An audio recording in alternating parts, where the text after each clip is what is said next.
Okay, so I've just opened up the panel and the service fuse is obviously tripped. So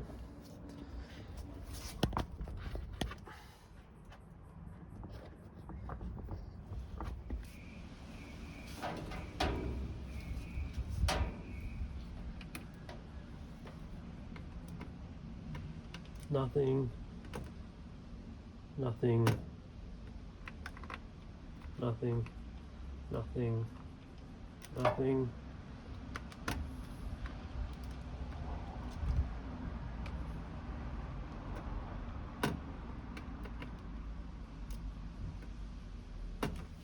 Yeah, so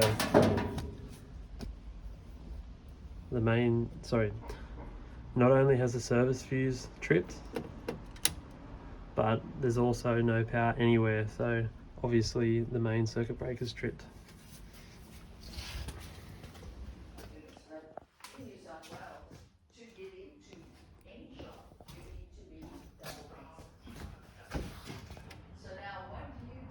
Oh my god.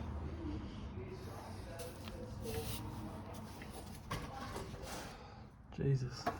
How am I supposed to access that?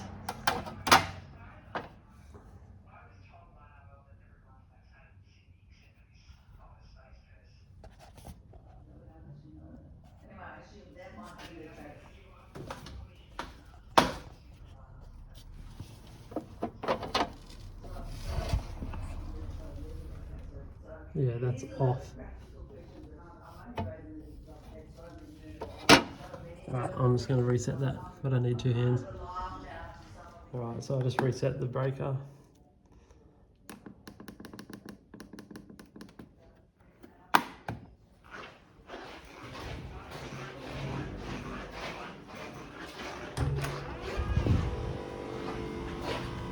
That's running.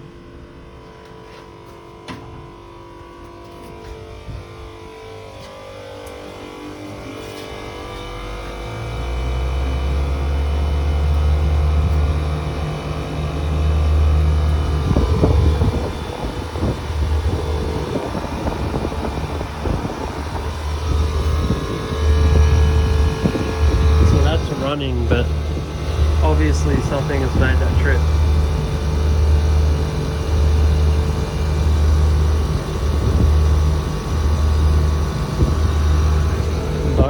Both of them are brand new. That compressor is brand new.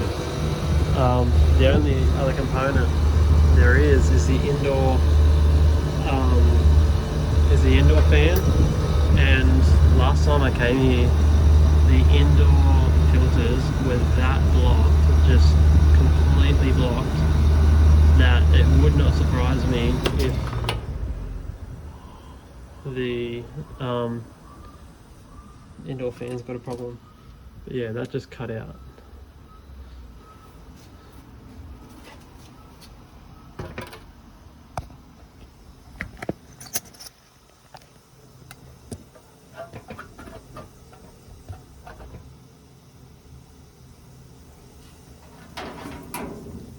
See what we got.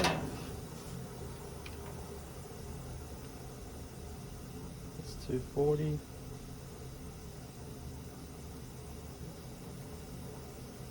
240.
You're kidding. That's the access panel to get into the roof where the fan coil is. You're joking.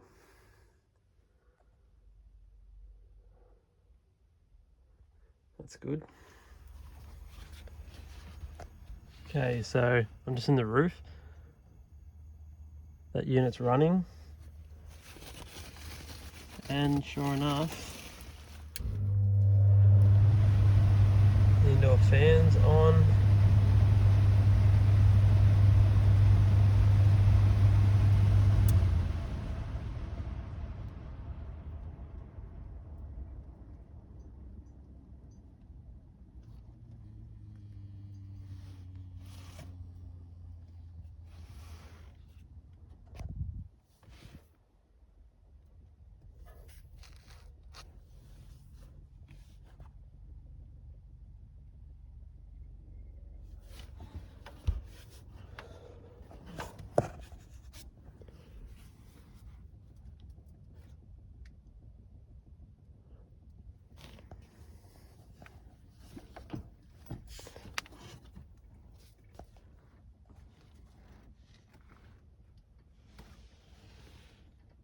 Fucking hell.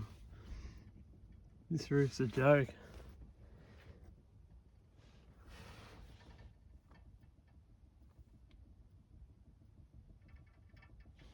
Let return here.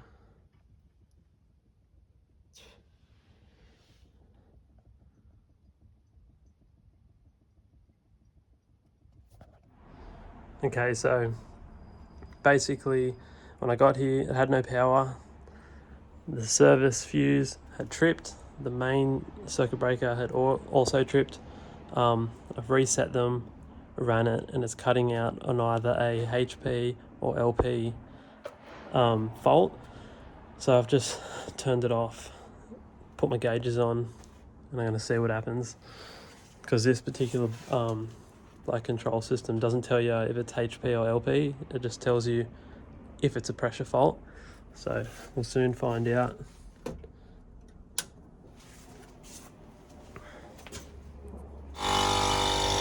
Okay, so that just turned on.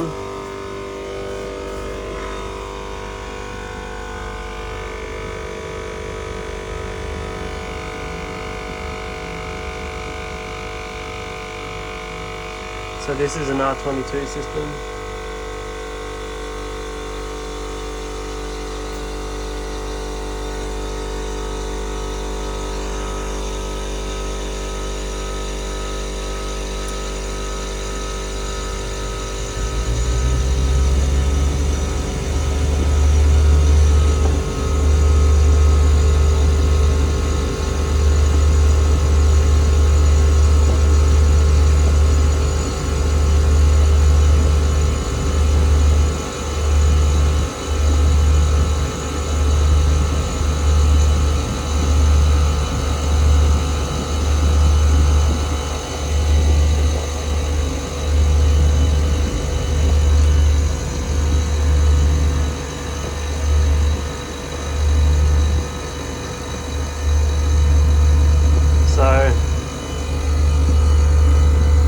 Head pressure's fine. That's a little bit low.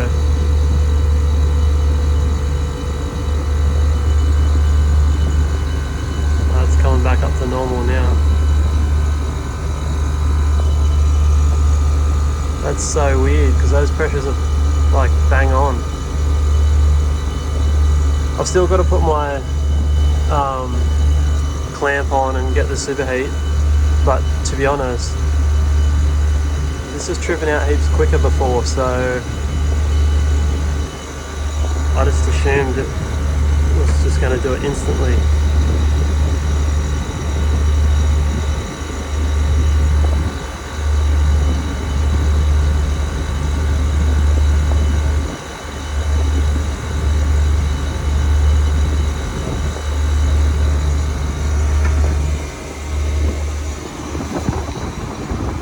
That's good.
Okay, so I know what the problem is. This old system, this is a R22 old clunker that is a Temper Zone, which is an Australian brand. It's like 20 years old or something. Recently, it had a faulty compressor just because the unit's so old, and also one of these fans was on its way out. So recently I just advised the customer, you know, the unit is so old you should probably just replace the whole system.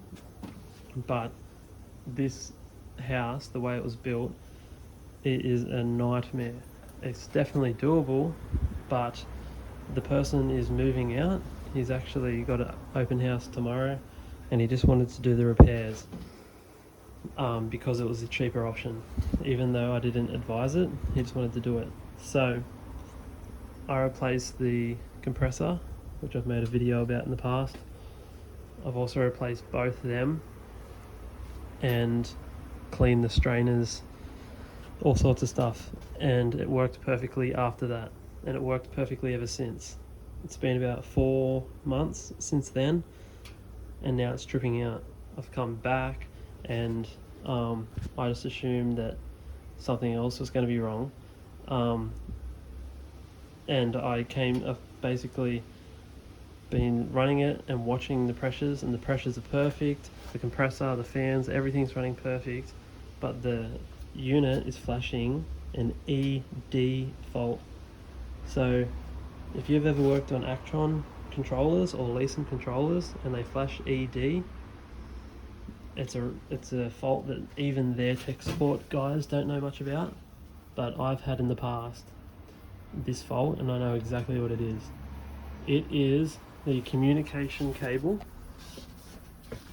in between this PC board and the PC board that's in the indoor unit. The cable, the shielded cable that runs in between, so runs all the way up that cavity. Something's wrong with that cable, just totally random. And here's the bit that will totally is a massive head fuck, is if you check the continuity in between the cable, it'll be totally sweet, but there's interference there, and that's what's dropping out the signal between the two PC boards, and that's why it's coming up with an ED fault. These things are temperamental as so it'll be, where is it, com and data, yeah, that com and data. And this unit, they've run it in some orange circular. That's the problem. I'm surprised it's lasted this long.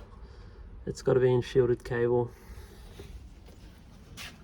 Oh my god. So for anyone else, this would have been like, what the fuck is going on? Because you ring up tech support and they don't even know what the code means. And you know, you check continuity and all sorts of stuff and everything's fine. But I'm so confident that's what the problem is, because I've had it before. And I was on a job for like so long, a while back, trying to figure out what this problem was. But now I know. So basically I've got to run a new cable from in between here, some shielded cable from here to the indoor unit. Yeah, so that's the problem.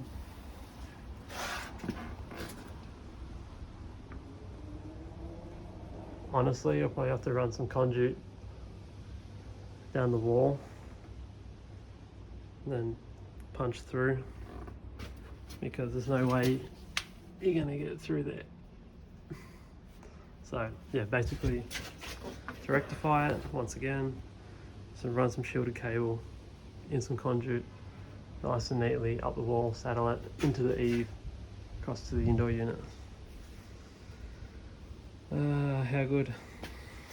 But I obviously have to organise another time to come back and do that, which they're not going to be happy about because they've got an open house tomorrow.